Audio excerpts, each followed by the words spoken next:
Hello, friends, and welcome into Betting Pros College Football Early Line Look Ahead. I am Chris Welsh. That is Thor Nystrom. Week 5 is here. We're ready to try to take advantage of the lines, get our bets in as early as we possibly can.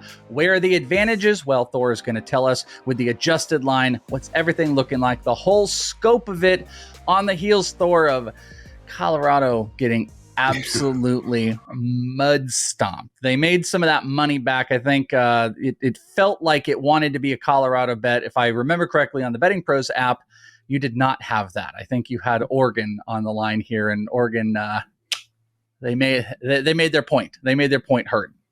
They did. Yeah. I was on Oregon this past week. It was just a really bad matchup for Colorado. I mean, you could see that going in. That's how it played out. I didn't imagine that Colorado's offense would be quite that feeble, but we also cashed a bunch of props. The unders on Shadir Sanders was way too high. It was 335 all week at Prize Picks, and the other books, it was in the high 320s. So that was a pretty easy one. And then the unders on their receivers. But, overall, it was such a crazy day of college football. Like, it was a stacked card heading in.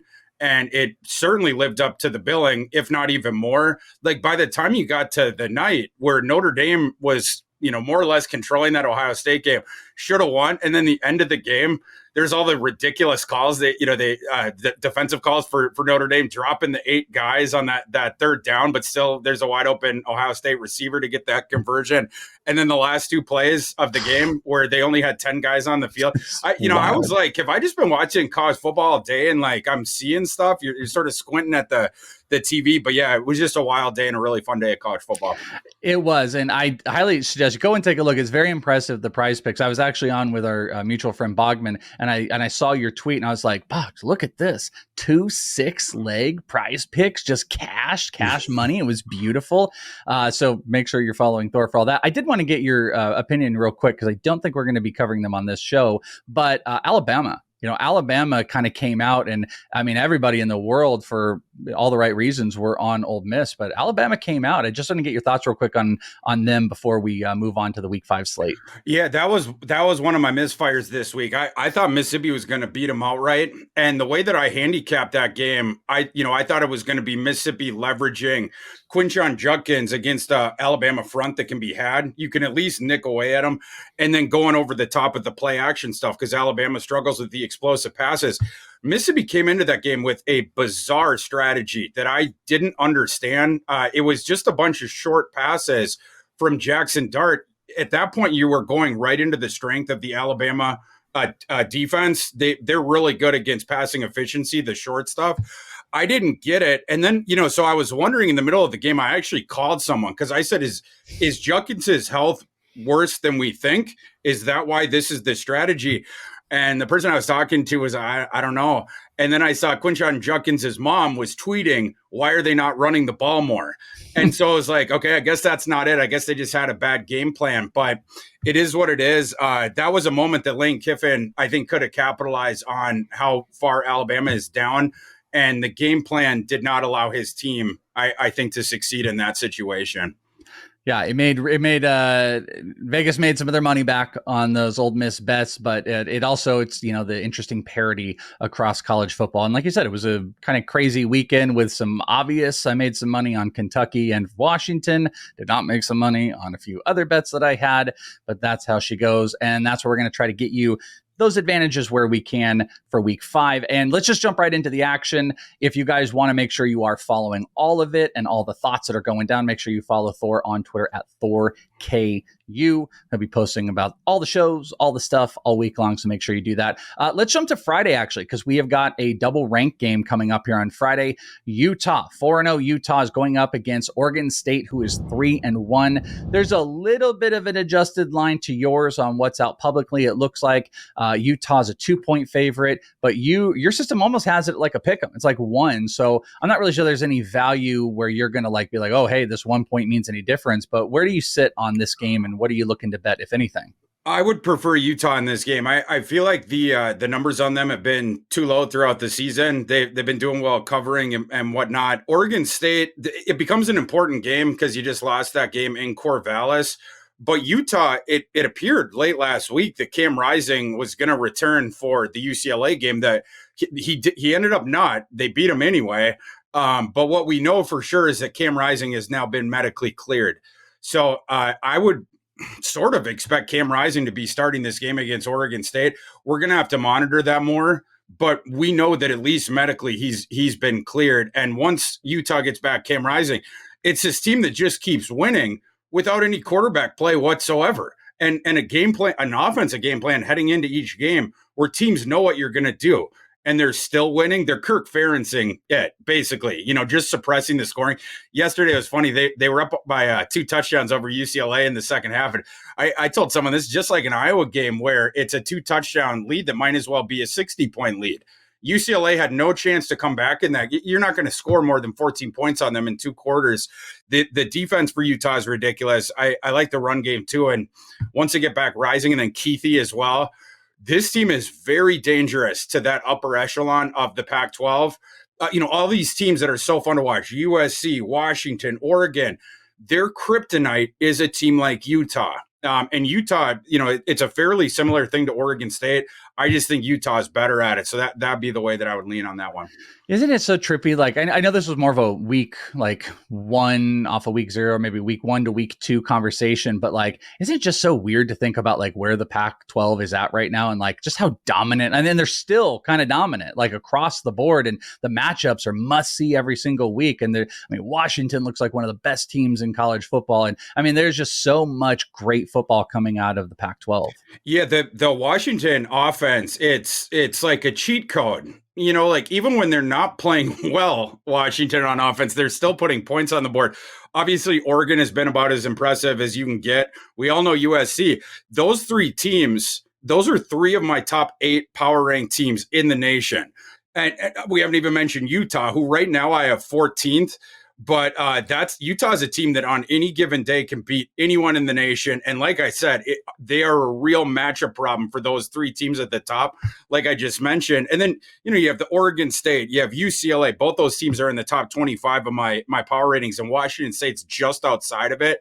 It's sad that we got to wave goodbye to the Pac-12 after this year, but they're going out in style. That is one of the best conferences in America. And I've started to hear the argument that it's the best. I'm not sure if I can get there quite yet, but if they keep playing like this, yeah, you might have to concede that. Let me ask you this on the line. I know the system is pretty close. I think when I initially said it, I was thinking this was in favor of Utah. It's actually in favor of Oregon State. Do you want to hit this early before this starts to flip? I already know that Utah, you like to bet, but do you think this thing could turn and maybe even turn to Utah -3 or something like that? Do you want to lock that in at this plus number in the next day or two before this starts to go? Yeah, I'm going to be buying a money line ticket on Utah today because my line's basically flipped from what the Vegas one is. Right now, Oregon State -1.5. I think it opened at 2, and my line being Utah -1.3.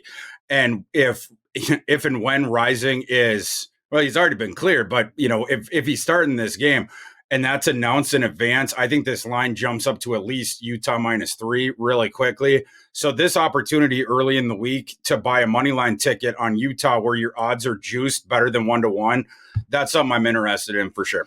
Oh, I think I'm going to join you right after we're done recording here. I think I'm going to join you. All right, let's jump over to the Saturday games where this is, we kind of alluded to it before. What a matchup and what value. There's actually value in this. Colorado, they got put at the kids' table a little bit in this game. It's not going to get any easier because they're going up against USC. 4-0 USC up against number 3-1 Colorado. The line is sitting or opened up at 24, but there's 5 points of value here. So the big question, will and can you bet on Colorado versus USC? Yeah, over 24, we might have to go back to the Colorado well this week. And you do it. Travis Hunter is out, right? And that's going to be tough on both sides of the ball again. But in this game against a USC defense that's pretty poor, I think that Colorado can manufacture more offense certainly than they did against Oregon. We talked about this on last week's show where Oregon's pass defense is really good. And I don't think people realize that yet. Maybe now they're starting to realize it a little bit more after their game against Colorado. USC does not have that caliber of pass defense. You're going to give me 24.5. Even if USC is slapping them around, you allowed that opportunity for Colorado to come in through the back door. I don't think Colorado's offense is going to struggle like it, to the degree that it did last week. I also sort of like the over in this game. My system's total on it 78.9, and my line on it is USC minus 19.4. You could even add a point and a half for Hunter being out, and it's the line is still inflated the other way.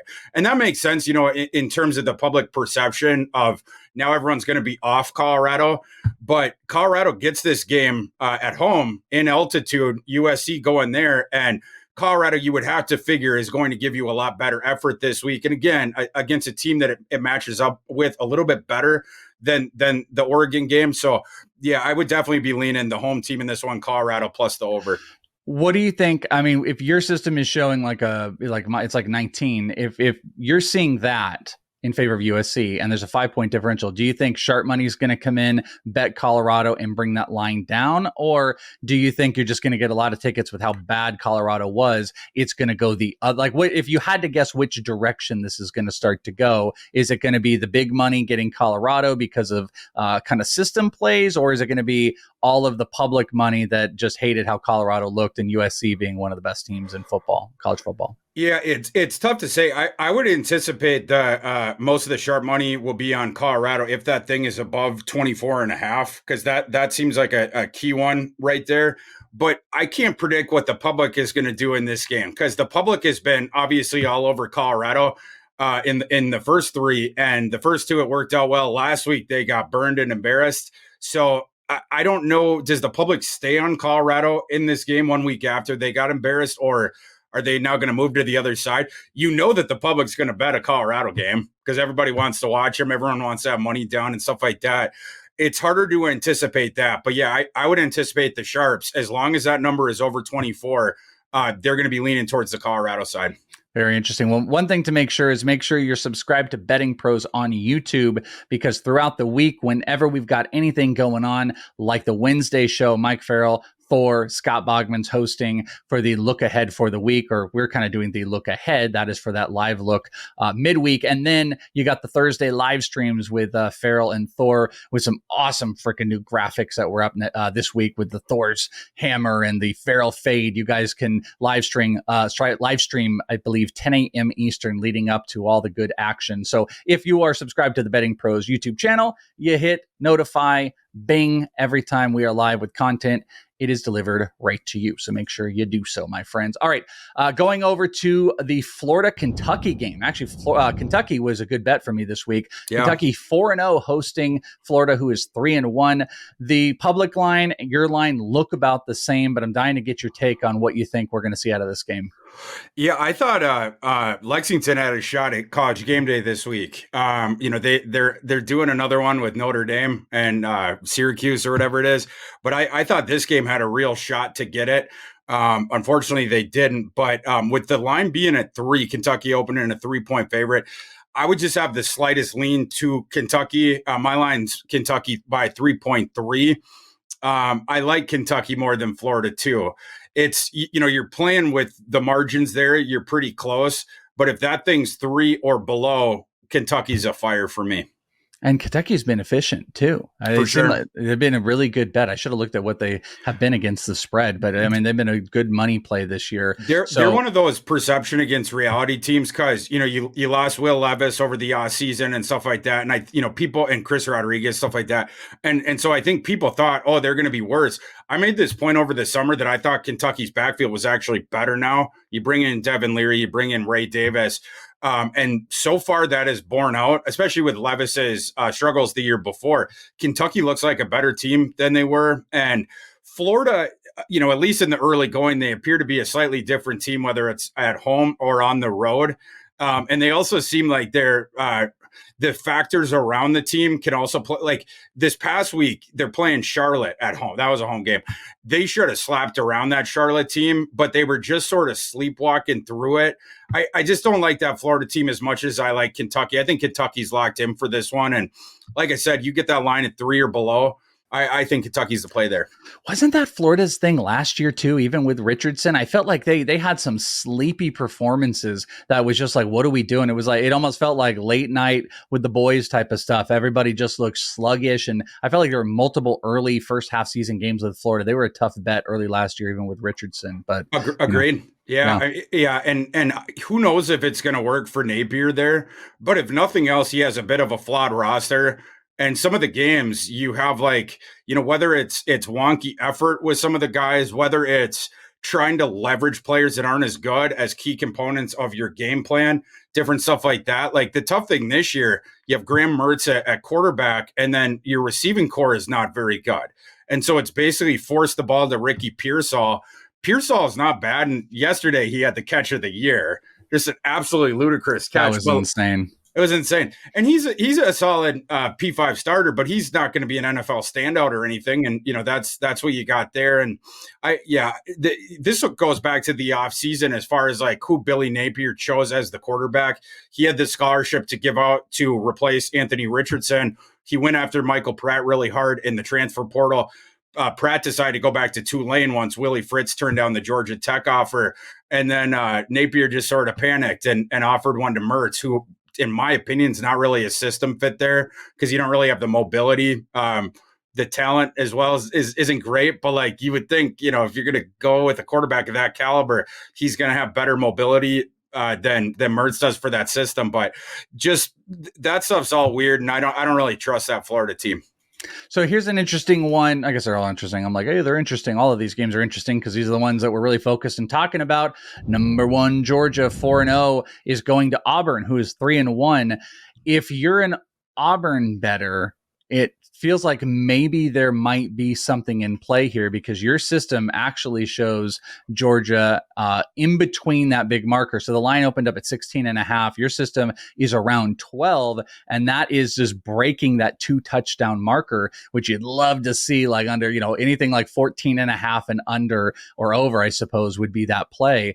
And I'm curious here, though, even though your system is showing this, is Auburn in play for you to bet because of the big line adjustment, or is Georgia just too good? Auburn's in play. This is one of those wait until later in the week kind of things because I want a 17 or a 17.5. Ooh, okay. But this line is absolutely inflated, and it's on both sides of it. Georgia is still being priced like they're this Leviathan that they've been the last couple of years. They're not quite that good. They're not, this team is a little bit down from the past too. They still might end up going undefeated and winning the national title, but they are on the field not as dominant as those past 2 ones, even though they're getting priced like that. And then on the other side, who wants to bet Auburn right now? Especially after last week when they, did not do very well against A&M and different stuff like that. So it's sort of a buy low, sell high. You have it on both sides of it. I think that explains the 4-point discrepancy between where my line is on this game at Georgia minus 12.7 and the Vegas line. But you would anticipate the public is going to be betting Georgia here for the reasons I just stated. We're really close to a key number at 17. So I'm going to be waiting for a 17, maybe even a 17.5 if the steam starts going that way. 17.5 would be pretty sweet. All right, so be on the lookout for that. So that's an interesting one where you don't anticipate it moving in the wrong direction, and it's probably going to work in favor. So be on the lookout for that. Look for 17.5 on that one. Also, go and check out the Betting Pros app. You can get it at the iOS or Android store. And the best parts about it are you can follow the top experts, top rated bettors on the app. You could be one of those too, by the way. There's a lot of people out there that are always like, I could do what you do. I could totally do it. Okay, then do it. You can do it on Betting Pros. Another great feature, you can put notes in there. You want to get noticed, go make your bets, put in notes on your on why. And guess what? People at Betting Pros and Fantasy Pros, they're going to notice. They're going to notice, and they're going to even see your write-up. So do yourself a favor. But you can get notifications on hot streaks, on the best ROI positive markets for certain bettors. So go and check it out. Download the app. Get involved. Follow Thor for all your college bets. Follow me for a little bit of prop action. It's been very good in the NFL. I wish I could get into the college thing, but I have I'm at least over 65 win percentage in NFL props so far this year. So fingers crossed it keeps holding up. Week 3 was a little bit tougher, but follow and you can get notified. So go and check it out, the Betting Pros app on your app store. Let's go to the afternoon games. Kansas, Texas. Oh, baby, I'm in for this one. Yes. Kansas is going to Texas, 2 4-0 teams. There is a 2-point line discrepancy from the public to your system. So you talk to me about Kansas and Texas. Yeah, this is a spot Rock Chalk's been okay at in recent years. Rock Chalk teams that were not as good as this one, not nearly as good. Rock Chalk has upset Texas, I think twice in the past 5 times, something like that. And 1 or 2 of the other ones, they were very, very close. Kansas always plays up to Texas, or generally most years they play up to Texas. This is obviously a better Kansas team. If Kansas could pull this upset, all of a sudden they're looking pretty decent to get into the Big 12 title game. As far as that goes, the line opens at 17.5. What's interesting about this is, even though, I'm a Kansas grad and I'm the world's biggest Kansas homer, my system has not been showing value on Kansas the last couple of weeks. It tells me that the market is actually higher on the Jayhawks than I am, which is surprising because I was significantly higher on them than the market heading into the year. And it seems like, the market is now shot past me based on the early stuff, like the game against BYU.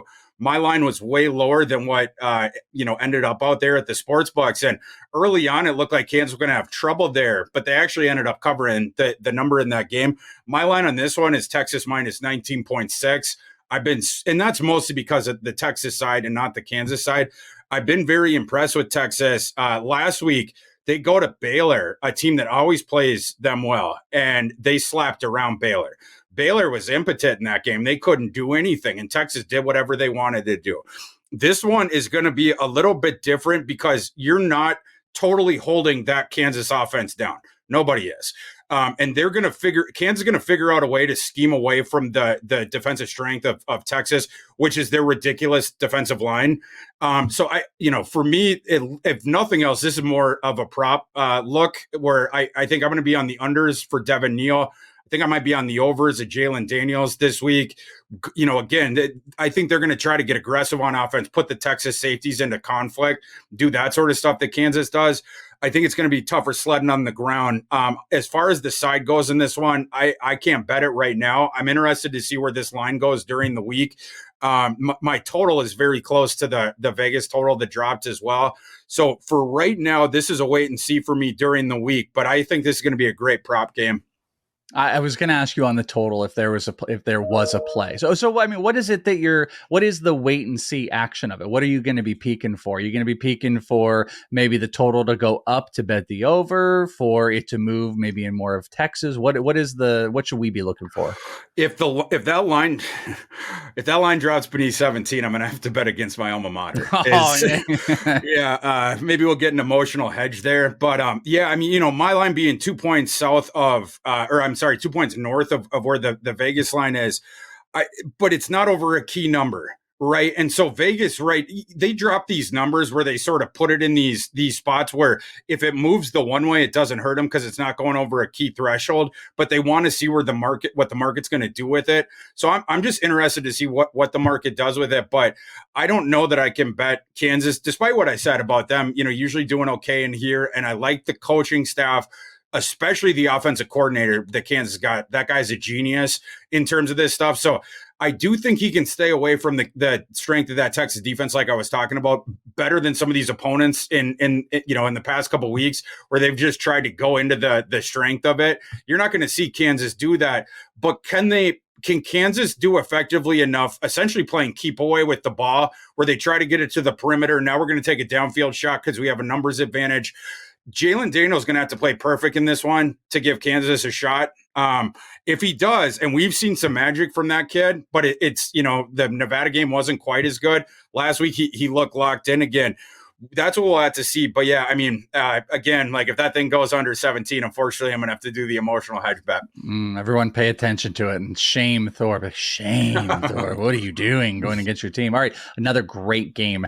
LSU going into Ole Miss. Ole Miss couldn't do what everybody wanted on the betting side. Both teams are 3-1. Again, this is a pretty close line based on what publicly, I think we saw around 2.5. Your system's got it around 1.5. So talk to me about Ole Miss and LSU. Is there a bet for you, or is there something to watch? There is a potential bet here, but I got to wait on it. My line is Ole Miss -1.5. So I have the wrong team favored or the different team favored here.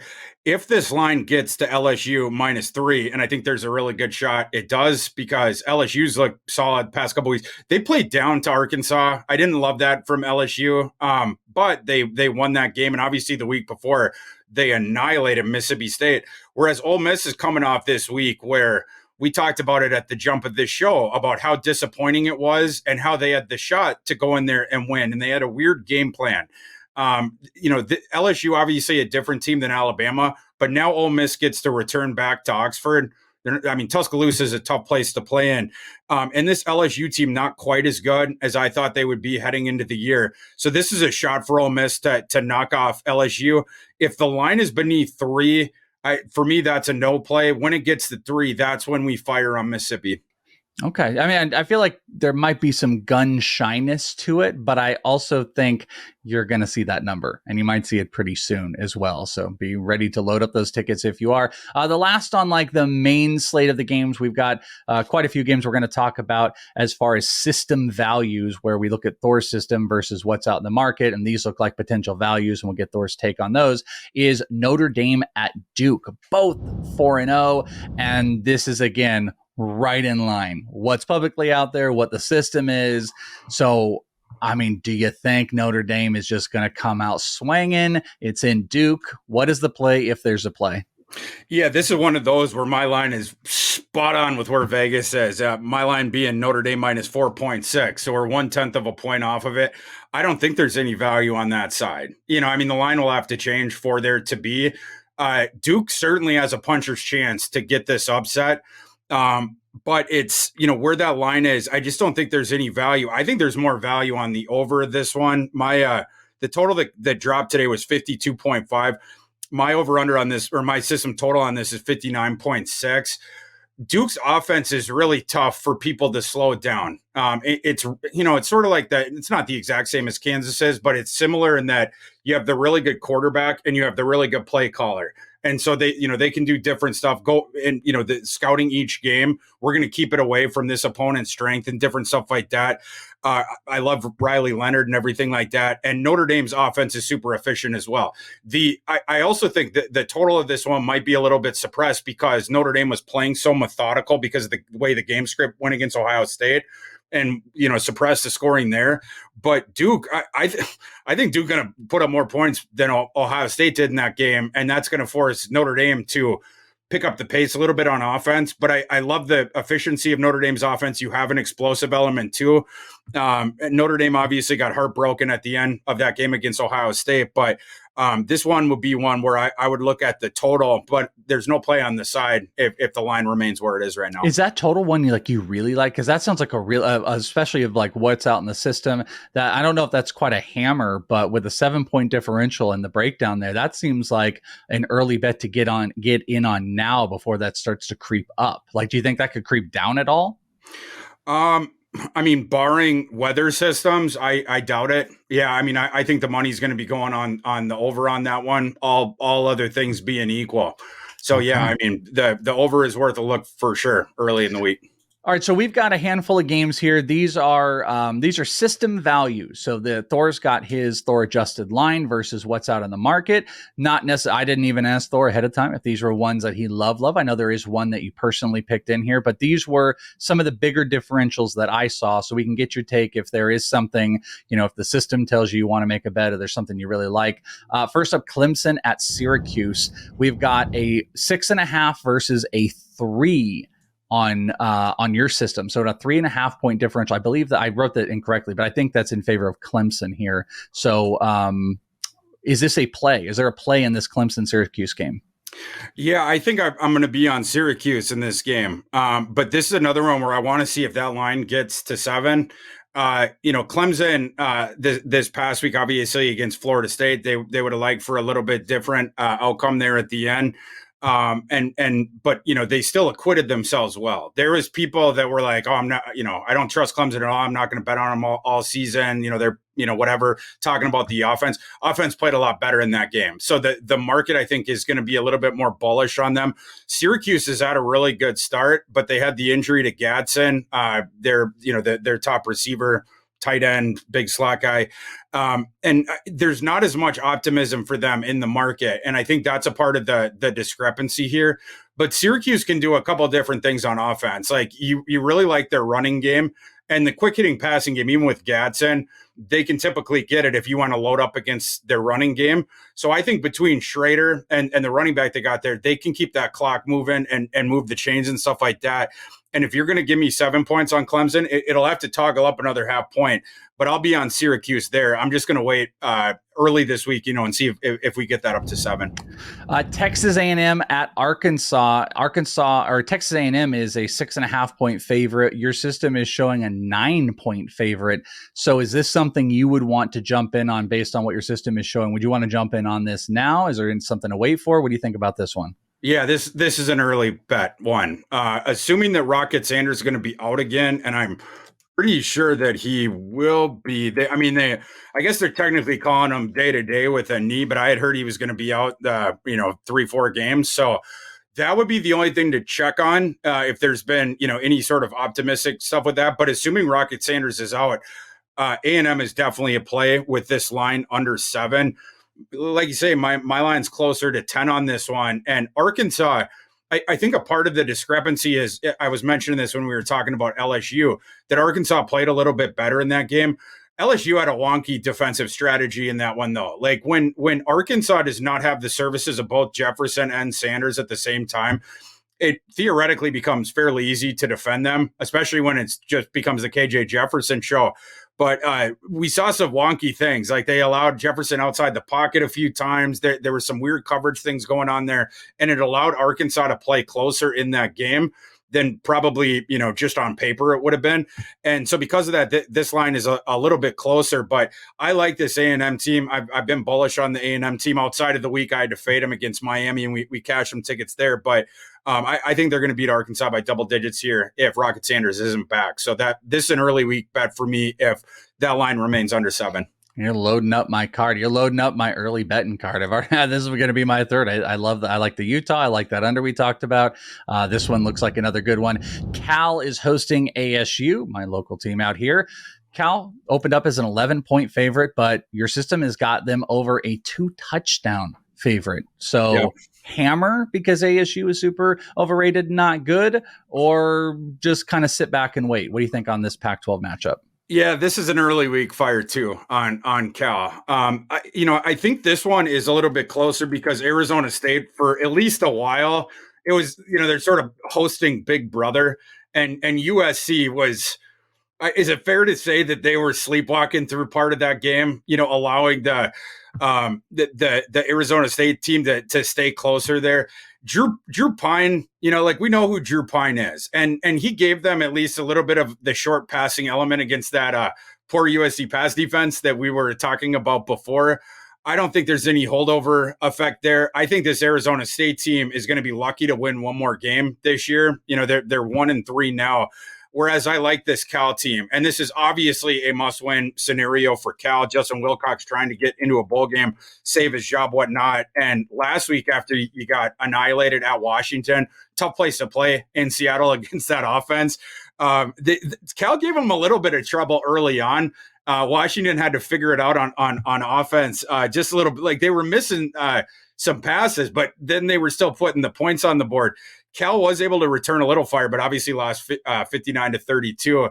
But I just like the Cal team a lot more than Arizona State. And Arizona State is clearly, I've had this argument with Farrell and a couple other people. Arizona State's not trying to win games this year. They tipped that off to everyone when they self-imposed their bowl ban. And then they put the true freshman into the starting lineup, whatever. Rashad is hurt right now. But we know all the limitation with Drew Pine. Cal is a much better team than Arizona State. This line is closer just because of perception, not reality. Cal's an early week fire this week. The final one on what the system is, the system value plays, if you will, was a handpicked Thor game. Yeah. You're like, this one might be a little bit muddy and dirty, but you liked it. Arkansas State at UMass opened up as pretty much a pick 'em, but you like UMass here, so let's talk it up. Yeah, we talk about the Power Five ones and some of the bigger games, and I just wanted to dive into that dumpster to get us out of the show. I like UMass quite a bit in this one. That Arkansas State team is not good, and Butch Jones is going to get fired either during this campaign or at the very end of it. Not good stuff going on there. UMass, they ended up losing by a field goal last week in overtime in a game against New Mexico. I think that might be one reason why this line is off. It opened out as a pick 'em. I have UMass minus 4.6. I think UMass is a better team than Arkansas State in a vacuum, and they're also hosting this game.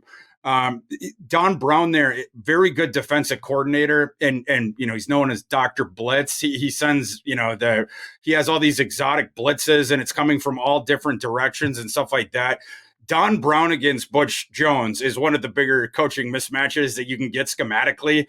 I don't know that Arkansas State will even be able to make the adjustments necessary to give their quarterback time to throw. And the little bit of receiving talent that Arkansas State has, I think, is going to wither on the vine at that point. So I like UMass in this game. I like them by at least a touchdown.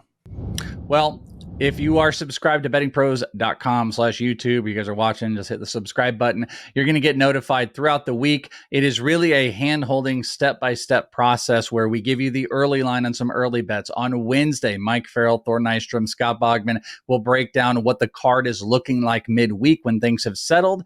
And then on Saturday, right up until the action, Thor and Mike are going to be live streaming with you for all of the latest last-minute things to get you guys prepped so you truly have a hand holder. It's like the walking in the sand. Like it's Thor. Like Thor's always been with you, my friends. He's always been walking by your side in the college football sands. You can do that. Bettingpros.com. Download the app.